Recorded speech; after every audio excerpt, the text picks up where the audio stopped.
fond l'équipement. On ne peut pas arrêter la machine pour même discuter.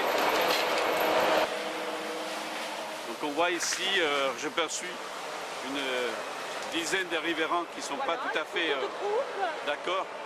Pourriez-vous me dire en 2 mots pourquoi est-ce que vous êtes là, déplacés dans une journée pluvieuse? Eh bien, on est contre l'extension de ce parc, cet aménagement qui sera absolument dévastateur et qui est aberrant pour l'écologie, pour tous les arbres, cette ancienne noyeraie qui a été plantée en début de très belles variétés, margot, on les a goûtées d'ailleurs. Énormes.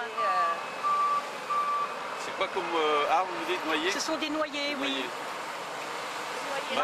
Margot, Grand-Jean, Corne, Franquette, excellentes variétés. Mais selon le dire de monsieur, ça va pas être coupé. Normalement, attendons, effectivement, c'est ce qu'il a dit.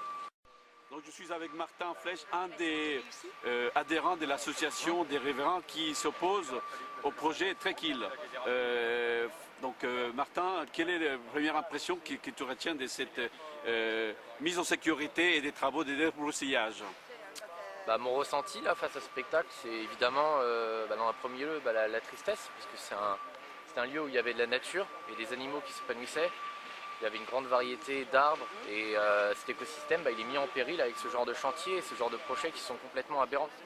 Sur le fond, on veut créer de l'écologie à un endroit où il n'y en avait pas besoin. Il y avait déjà une nature et on vient la détruire pour recréer un espace artificiel inondé avec des éoliennes de 18 mètres. On a besoin de terrasser, amener des engins de chantier, amener du béton ici et c'était pas quelque chose qui avait besoin de la nature. Je pense que tout le monde devrait combattre aussi à l'échelle locale. C'est justement en regardant ce qui se passe à son échelle qu'on va faire évoluer la conscience globale. Donc ce combat il s'inscrit pas seulement sur une île et à quelques mètres carrés, il s'inscrit dans dans une volonté pour la nature et protéger la nature avant tout.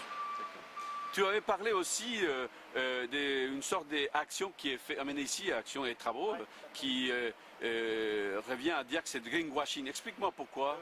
Le greenwashing, déjà, il faudrait peut-être expliquer le terme, c'est utiliser l'écologie comme publicité, comme marketing. Ici, on va mettre une éolienne alors qu'il n'y avait pas besoin de produire l'électricité à cet endroit, vu qu'il n'y avait pas d'habitation. Et donc, en fait, cette éolienne, au lieu d'apporter quelque chose pour les hommes, elle va être négative. Elle va avoir un impact négatif sur l'environnement, puisqu'il va falloir amener une grue, il va falloir faire des fondations, creuser.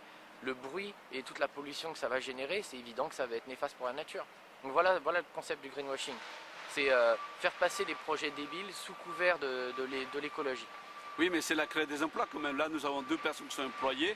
Mais on peut créer plein d'autres emplois sur Andrézy, il n'y a pas de problème. Par exemple, ici sur les quais de Seine, il y a déjà des très très beaux arbres, remarquables.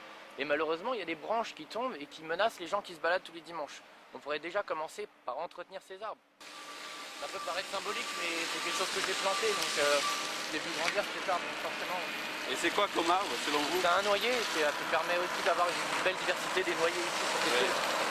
Et c'est qui qui a mis Historiquement, ça a été planté avant la Seconde Guerre mondiale et il y avait des gens sur Andrézy qui se nourrissaient ça pendant 39-45, qui venaient ici avec des vaches pour faire du pâturage.